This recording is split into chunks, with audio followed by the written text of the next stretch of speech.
Dyma ni wedi cyrraedd y Pencampwriaethau yn adran y ceffylau yma ar ail ddiwrnod y ffair ac I gadw gwmni I fan hyn yn ystod y ddeniadu yma Dafydd Hughes brydfa Cors Caron ger Tregaron.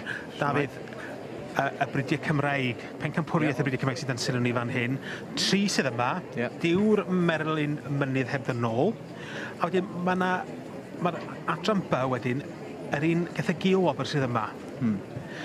A hynny oherwydd bod y Pencampwr wrth gwrs yn dangos i'r beirniau. Ie, sy'n digon teg I gweud wir, achos mae rhaid nhw cadw i'r reolau, mae fe'n trenu iddyn nhw, ond mae'n cael cadw i'r reolau.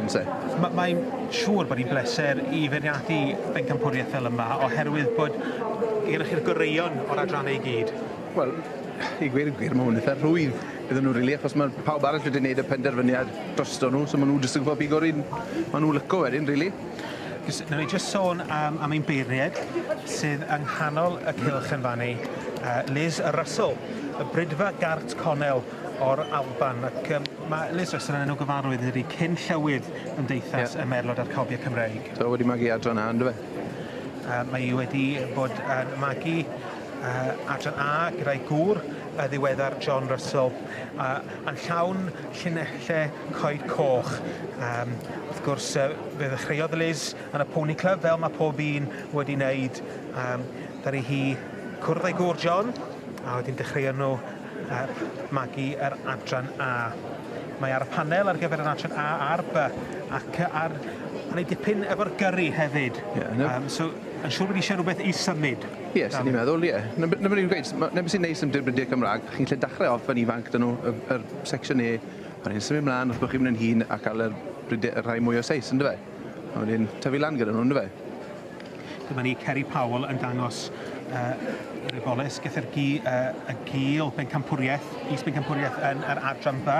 Wrth gwrs mae hi wedi dod ymlaen oherwydd bod y Pencampwr ddim yn gallu bod yma. Mae hi'n ebolus neis, mae'n rhaid gweud, mae'n sweet iawn. Mae nhw gyd o'r teip neis, mae'n rhaid gweud. Butley Sea Pearl yw hon, y Palomino. Dyma berchnogaeth Robert Jones. Wrth y mynach Sea Scout ac allan o Butley Tiffany. Dyma'r cobin, John Llywelyn James. Mae'n stori bach fan hyn. No one got away, ynddo fe? Beth yw'r hanes fan hyn, Dafydd? Wel, mae gwerthes i'r gaseg yn gyfeb. Wnaethon ni menthyg y gaseg, y march stori, wrth John, ef yn falu Jolly Roger, a wnaethon ni rhoi ar y gaseg a gwerthon ni'r gaseg yn gyfeb iddo fe. A dyma oedd typical yr un a ddymhol y gaseg. Wel, maen nhw wedi troi ddim mas yn dda. Allan nhw'n beth dda. Maen nhw'n gwneud well job na ni, really. Chwyd? A dyma'r adran ec. Ebol blwydd yn illodd Rhydeilian expert wrth gwrs wedi bod yn llwyddiannus iawn trwy'r flwyddyn wedi ennill yn Llanbedlan esg y sioe frenhinol a rwan fan hyn yn y ffair eiaf. Mae wedi mynd ar gwbl. Mae'n neud yn dal enni. Tipyn o record I Caffi Ifanc fel ynddo fe? A dim ond I 4 sioe mae wedi bod eleni, mae'n debyg. Right. A Grand Slam. Ie, wir, da iawn.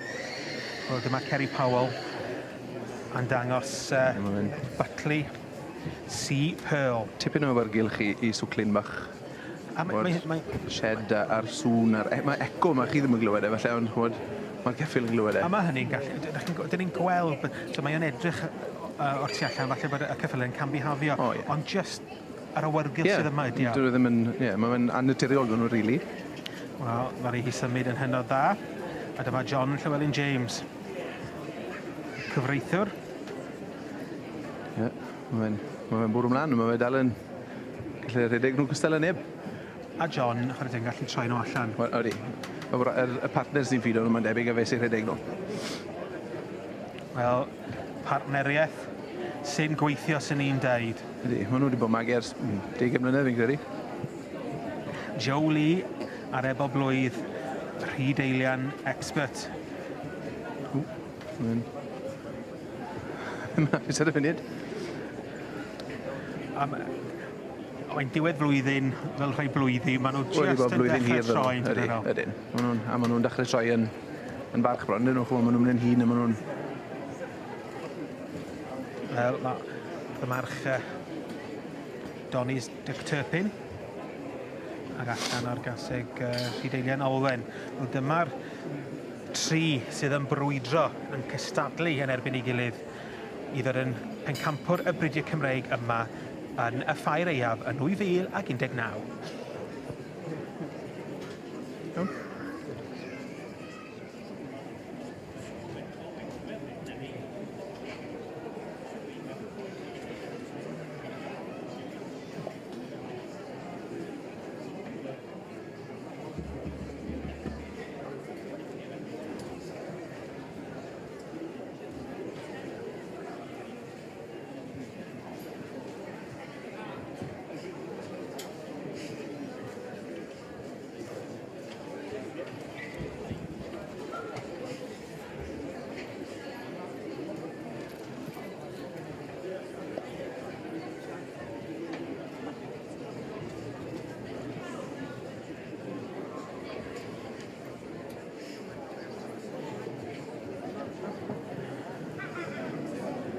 Wel, mae'r cyffro fan hyn ym mhabell y ceffylau.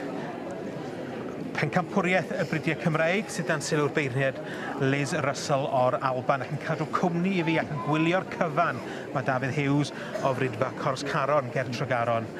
Dafydd, mae wedi cael cyfle i weld y tri yma yn unigol. Mae'n debyg bod yna benderfyniad ar fi'n cael ei wneud. Bydd ddim yn hir, mae'n cael un cipolwg diwethaf. Lle mae Harin i chi mynd wan? Byddwn ni'n licio gweld y goben i fod yn bach o biased o'n nhw. Wel, a Cobyn sy'n mynd â'i chwarae teg, da iawn. Yn eto dde, pwy blwyddyn oedd e, sa'n da brynfa iechyd da mab i march ni blwyddyn ni, a mae'n debyg am ennill da caseg sy'n berthyn. Wel, chwarae teg, mae'n a braf bod yna cysylltiad yma ni nefyd a fi'n rhannu'r cyfan efo ni fama. Bydde man fi mag i nhw gael fe dangos o'r rili, bydde fe? Yn union, yn union. Wel, mae Spy Valley Elora yn mynd ar Pencampwriaeth y Brydiau Cymraeg a'r Gil Wobr yn mynd i Buckley Sea Pearl. Dychnogaeth Robert Jones yn cael ei arddangos gen Kerry Powell. Ydych chi'n gweld just yn y cefndir mae'r Palomino bach yn cuddiad. Yr Gil Wobr dyna ni yn mynd i'r adran ba. Buckley Sea Pearl.